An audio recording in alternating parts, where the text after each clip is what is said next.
ऐसी महिला के ऊपर एनएसए का मुकदमा तुरंत सरकार घोषित ठोके और इसको जेल में डाले, आजीवन कारावास। जब तक जिंदा रहे तब तक जेल में सड़नी चाहिए ऐसी महिला जो गंदगी मचा रही है, जो छोटे छोटे बच्चों के दिमाग में जहर डाल रही है धर्म मजहब का।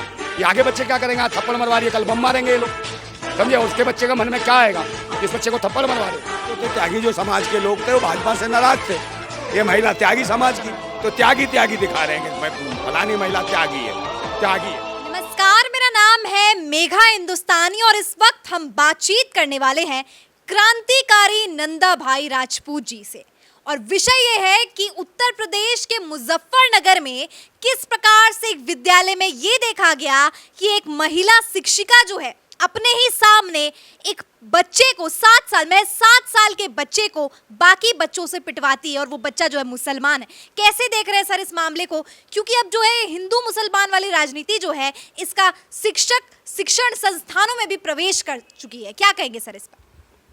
देखिए, जैसा चल रहा है आजकल जो सरकार है, ये सब सरकारों के माध्यम से चल रहा है और इसका एजेंडा पीछे से आरएसएस चला रहा है। आप देख रहे हो जैसे कि वो जो वीडियो जो वायरल हुई है उसमें मुझे लगता है उस महिला ने पहले वीडियो सुनियोजित ढंग से बनवाई है। वो ये तो था नहीं कि अचानक कोई आदमी पहुंचा उसने वायरल करी हो ली हो वीडियो, ऐसा कुछ नहीं था। उसने खुद इस वीडियो को बनवाया और बनवाने के बाद ये वायरल कैसे हो रही है इसके लिए समझना ज़रूरत है। आपने कहा कि मुसलमानों को टारगेट किया जाता है, सबसे कमी मुसलमानों की है।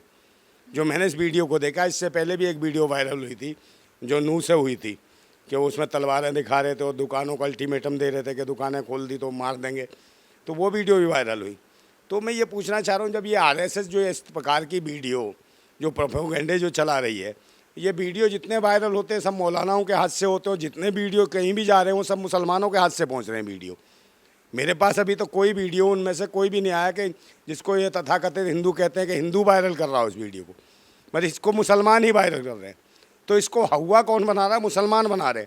उन्हें पता है फ्री में प्रचार प्रसार कौन करेगा, तो उन्हें जो मौलाना बैठे हैं और पंडित और मौलाना मिलके ये काम कर रहे हैं, वो उनको वीडियो भेज देते हैं, वहाँ से मौलाना मुसलमानों में भेज देता, मुसलमान सारे में शोर मचा देते हैं। तो इन्होंने एक डर व्याप्त कर रखा है, खुद डर व्याप्त कर रखा है, जिसमें डरने जैसी, अगर इसको वहीं रोक देते वीडियो को तो इनका खेल ख़त्म था। तो ये तो आपकी मूलभूत जो जन सुविधाएँ हैं भारत के अंदर उनको दबाने का प्रयास है ऐसी वीडियो वायरल करा के। ये हल्ला इसी पे करते हैं, धर्म मजहब जात पात गाय गंगा दंगा इन्हीं पे खेल खेल रहे हैं और उसको आप तवज्जो दे रहे हैं। तो मैं उन मुस्लिम भाई जो मुस्लिम समझते हैं अपने आप को, है, मैं तो मुस्लिम नहीं कहता, मैं तो इस देश का नागरिक समझता हूँ। मैं कहता हूँ जैसे मेरा देश है वैसा ही आपका देश है, आप भी भारत माता के बेटे हो, मैं भी भारत माता के बेटा हूँ। मगर आपने ये सोच लिया कि हम मुसलमान हैं। आप ये सोच लो कि इस देश के बेटे हो, इस देश की बहन बेटियाँ हो, इस देश की भारत माता हो, अपना देश समझ के इनसे लड़ जाओ, अपने हक अधिकार की बात करो। मगर नहीं, मुसलमान समझ रखा है, पहले इंसान बनो आप सब लोग। और ये जो नौटंकी कर रहे हैं ना हिंदू मुसलमान की जितने भी कर रहे हैं, इनको जब ही जवाब दे सकते हो जब आप ये दिमाग से निकाल दो कि आप मुसलमान हो, आप मुसलमान में लगे हो। और उसी के कट्टरता का कारण है कि इनका ये चल रहा है धर्म मजहब का खेल। आप कट्टर बनोगे तो ये माँ कट्टरता के नाम पर खेल खेल रहे। और जिस तरीके से उस महिला ने जो किया, जो आप कह रहे हो शिक्षिका थी, शिक्षिका कहीं नहीं है, वो महिला आतंकी थी, आतंकवादी है, ना किसी धर्म की है, ना जाति की, ना मजहब की है। ऐसी महिला के ऊपर एनएसए का मुकदमा तुरंत सरकार घोषित ठोके और इसको जेल में डाले, आजीवन कारावास। जब तक जिंदा रहे तब तक जेल में सड़नी चाहिए ऐसी महिला जो गंदगी मचा रही है, जो छोटे छोटे बच्चों के दिमाग में जहर डाल रही है धर्म मजहब का। ये आगे बच्चे क्या करेंगे? आज थप्पड़ मरवा रही है, कल बम मारेंगे ये लोग, समझे? और उसके बच्चे का मन में क्या आएगा जिस बच्चे को थप्पड़ मरवा रहे हो? वो रो रहा है और पिट रहा है बेचारा। तो एक बात बताओ, जब इस तरीके से किसी धर्म मजहब को टारगेट किया जाएगा तो क्या ऐसे जैसे पिटवाया गया, क्या कोई सोच सकता है कि दोबारा जिस बच्चे को मारा गया जैसे, ऐसे कभी सोच सकता है कि एपीजे अब्दुल कलाम कोई दोबारा पैदा होगा इस देश के अंदर शिक्षा लेके? कोई वैज्ञानिक बनेगा क्या? दूसरी तरफ हम चांद पर पहुँच गए हैं और यहाँ ये थर्ड क्लास लोग जो पाखंडवादी व्यवस्था के लोग हैं, ये धर्म मजहब के नाम पर आतंक मचा रखा है, समझे? उसको भेजते ना बागेश्वर को, वहाँ पर जहाँ चंद्रयान पे, वहाँ क्यों नहीं भेजा?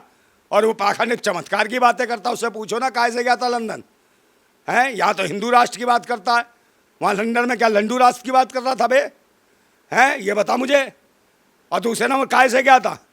प्लेन से गया था ना, अपने चमत्कार से तो नहीं गया था। प्लेन किसने बनाया? वैज्ञानिकों ने बनाया, इंजीनियरों ने बनाया। तूने क्या बनाया रे? तेरे पाखंड ने क्या बनाया? तेरे चमत्कार ने, समझे? फ़ोन किसने बनाया? ये भी वैज्ञानिकों ने बनाया, इंजीनियरों ने बनाया।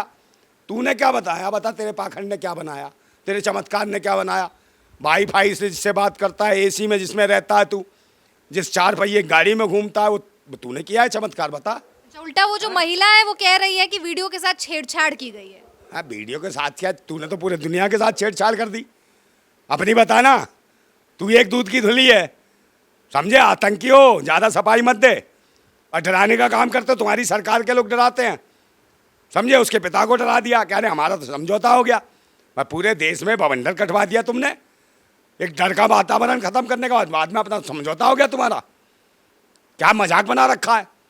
यहाँ भूखमरी गरीबी कर रखी हो, जिस मर्जी के साथ धर्म मजहब का एंगल खेलते हो, और बाद में उसको पैसे दे देते हो तुम। वो चुप हो जाता है और डरता है कि सरकार तुम्हारी है। डरा रहे हो तुम। इस महिला को ऐसे का मुकदमा, इसको ये महिला नहीं है, महिला के नाम पे कलंक है। जो देश के भाईचारे के संविधान का बलात्कार कर रही है महिला, समझे? आगे कहां से लोकतंत्र की धज्जियां उड़ा दी इस औरत ने। ये शिक्षिका है, शिक्षिका के नाम पे कलंक है ये। इसको जेल में डाले सरकार। और मुझे लगता है सरकार को जरा सी भी गैरत है, जरा सी भी सोचती है, तो इसको ईमानदारी से इसको डालना चाहिए जेल के अंदर। इसको बाहर खुला नहीं छोड़ा जाना चाहिए, नहीं आतंक बचाएगी पूरे देश के अंदर। जिसके अंदर, जिसकी जहनियत में इतनी गंदगी भरी हो, सब इतना जहर भरा हो, जो छोटे छोटे बच्चों के साथ ऐसी हरकतें करा रही है। बेशरम कहीं की, मर जा डूब के किसी गंदे नाले में सड़ी हुई। आगे बता, वीडियो बना दी तूने। भाइयों, देशवासियों से मैं ये कहना चाह रहा हूँ, हिंदू मुसलमान बाद में बनना भाई, पहले इंसान बन जाओ। ये तुम्हारा मुल्क है, तुम्हारा देश है, भारत तुम्हारा देश है। भारत के लिए लड़ो। अपने मूलभूत जो जन सुविधाएँ चाहिए, शिक्षा है, रोजगार है, सुरक्षा है, समझे नहीं, स्वास्थ्य है, और तो और महंगाई है। महंगाई से जूझ रहे हैं हम। कितनी महंगाई है इस देश के अंदर, महंगाई के लिए कोई लड़ने को तैयार नहीं। आलतू फालतू की चीज़ें पेश की जा रही हैं। धर्म मजहब से पेट नहीं भरता। धर्म मजहब की जो बात कर रहे हैं ना, जिनका पेट धर्म मजहब से भरता हो, धर्म मजहब के लिए काम करें। मैं जिसका पेट रोजी रोटी से भरता हो, रोजी रोटी रोजगार की बात करे, इस पर ध्यान दो। सर, एक तो वो महिला है और दूसरी साथ साथ वो दिव्यांग भी है, उनके पति भी दिव्यांग है, और ऐसे में सहानुभूति ज्यादा होनी चाहिए। बहरहाल, जो बाकी राजनीतिक पार्टियां हैं, कांग्रेस जो ऐसा खंडन कर रही है, कह रही है कि आरएसएस और बीजेपी की नफरत वाली राजनीति यहां तक फैल गई है। वरुण गांधी, प्रियंका गांधी सबने ट्वीट किया है कि योगी आदित्यनाथ की जो मानसिकता है वो यहां पर फैलाने का प्रयास किया जा रहा है। इसके उलट अगर हम असदुद्दीन ओवैसी को देखें, एमआईएम के जो असदुद्दीन ओवैसी है, उन्होंने वालिद साहब से बात की थी। इनके जिस बच्चे, जो पीड़ित बच्चा है, उनके वालिद साहब से बात की थी और उन्हें यह आश्वासन दिया है कि फ्री में शिक्षा जो है उन्हें प्रदान किया जाएगा। क्या कहेंगे? आपको लग रहा है इस विषय पे राजनीतिकरण किया जा रहा है और सब फायदा उठा रहे हैं सारे पार्टी? अरे ओवैसी क्या ये पूरे हिंदुस्तान के बच्चों को फ्री में शिक्षा दिला देगा क्या? तो इसने आधा तो मचा रखा मुसलमान नौटंकी। ऐसे ढोंगी पाखंडी जो है आरएसएस का दूसरा ये चिल्लर है, खटमल है ये, समझे ना? इनसे भी बचने की ज़रूरत है। इनसे बचो सारे। ये जो नौटंकी कर रहा है, कितने बच्चों को पढ़ाएगा रे? इससे पूछो। है नासिर जुनैद के हत्यारों का क्या करवा दिया? वो तो घूम रहे हैं। वहाँ क्यों नहीं बोला? नूह में आके वहाँ नहीं आया, पर वहीं से बयानबाजी दे दी। सांसद होने के बाद क्या करा भाई तुमने? कुछ भी नहीं कर रहे। और सरकार के पूछो ना इससे, और काय की दिव्यांग थी? शरीर से थी, मानसिक रूप से भी दिव्यांग थी? या ये बच्चे दिव्यांग थे? ये दिव्यांग थे क्या बच्चे जो दिव्यांग महिला पढ़ा रही थी? है तो ऐसी महिला जो दिव्यांग है, मानसिक रूप से पागल है, उस महिला को क्यों तुमने शिक्षिका बना रखा भाई? ये मेंटली डिस्टर्ब लोग कहाँ से ढूंढ के ला रहे हो? एक वो ट्रेन में मार देता है, वो मेंटली डिस्टर्ब निकाल के गन किसी के भी बच्चों को मार देता गोली ट्रेन के अंदर, जाता हो धर्म देख के। इसके लिए दिमाग सही है इनका। और ये जात धर्म देख के बच्चे को पिटवा रही है, इसके लिए दिमाग सही है वो भूतनी की, समझी? जेल में जाएगी तू, जेल में। और डालना चाहिए सरकार को। बच्चे, छोटे छोटे बच्चे, शर्म नहीं आई तुझे? छोटे बच्चे को पिटवा रही थी, हैं? बच्चों को क्या क्या तू शिक्षा देती होगी, क्या क्या करती होगी तू धर्म मजहब के नाम पे? छोटी छोटी बच्चियां आती हैं, उनके दिमाग में क्या डाला होगा तूने? है कल उनका रेप भी करवा दियो। दिमाग से तो मेंटल है तू, आगे हिली हुई। और फिर बार बार कहता हूँ कि देश का कर क्या रखा है, समझे नहीं?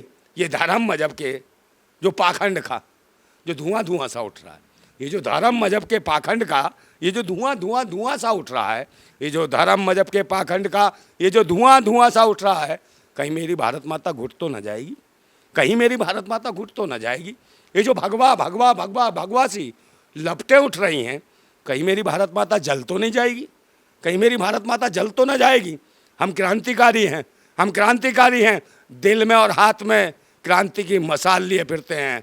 ओ भगवाधारी ततैयो, पाखंडियो, तुम क्या मेरी भारत माता को जलाओगे? मेरी क्रांति की मसाल के आगे आओगे तो जल के राख और खाक हो जाओगे।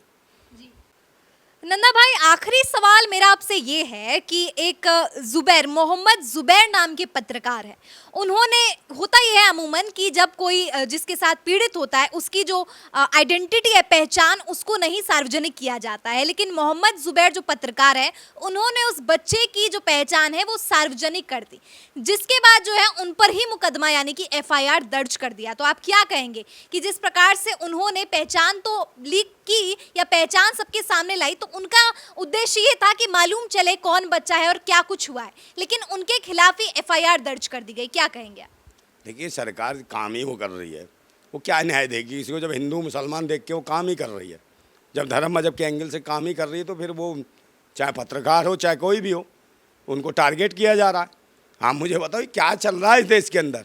तो सरकार उनकी है तो मुकदमा, ये कोई बड़ी बात नहीं है, तो वो नॉर्मल सी बात है।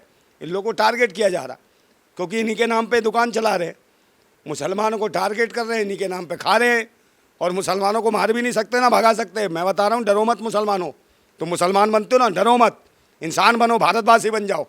मैं बार बार कह रहा हूँ, इस देश के नागरिक हो, समझे नहीं? तुम बिल्कुल डरो मत और एकदम सामने खड़े होकर बात करो। ये क्या कर लेंगे? कुछ नहीं कर सकते। और ना डरो कि ये हमारा क्या कर लेंगे, क्या नहीं। कितने मुकदमे बनवाएंगे? बनवा दो, इनके मुकदमे बनाने से क्या होता है? ये ढोंगी है, पाखंड है, पूरा देश जागरूक हो चुका है।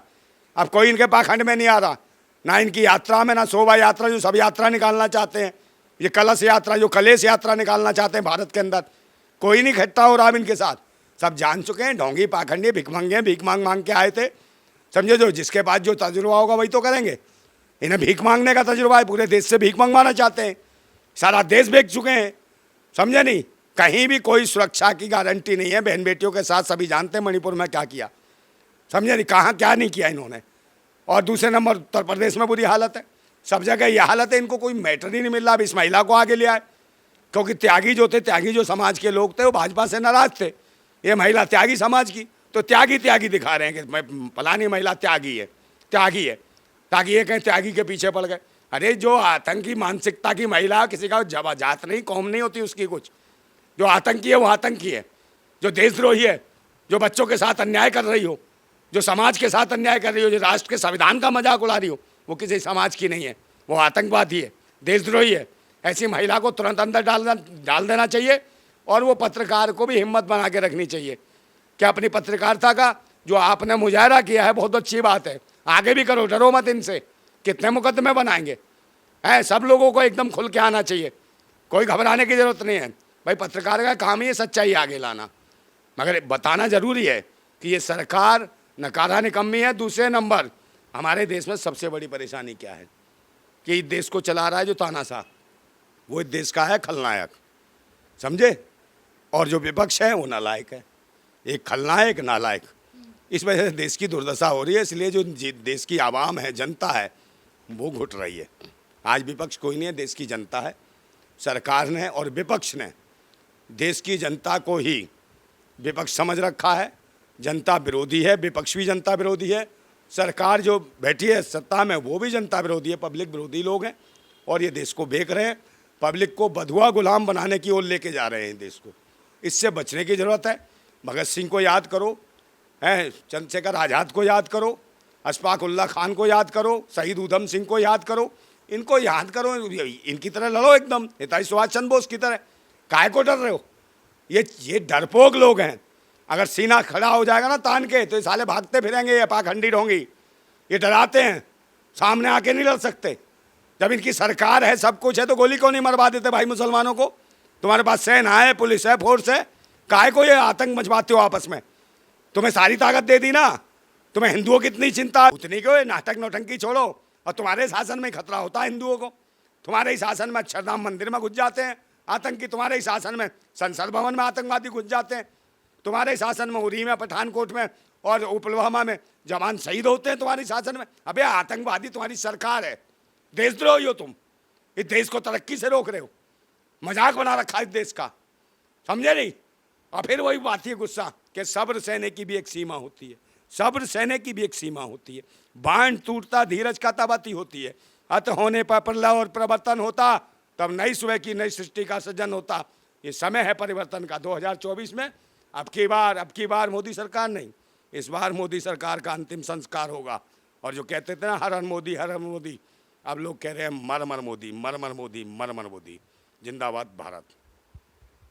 तो सुना आपने किस प्रकार से क्रांतिकारी नंदा भाई राजपूत जी ने इंसानियत पर जोर दिया है।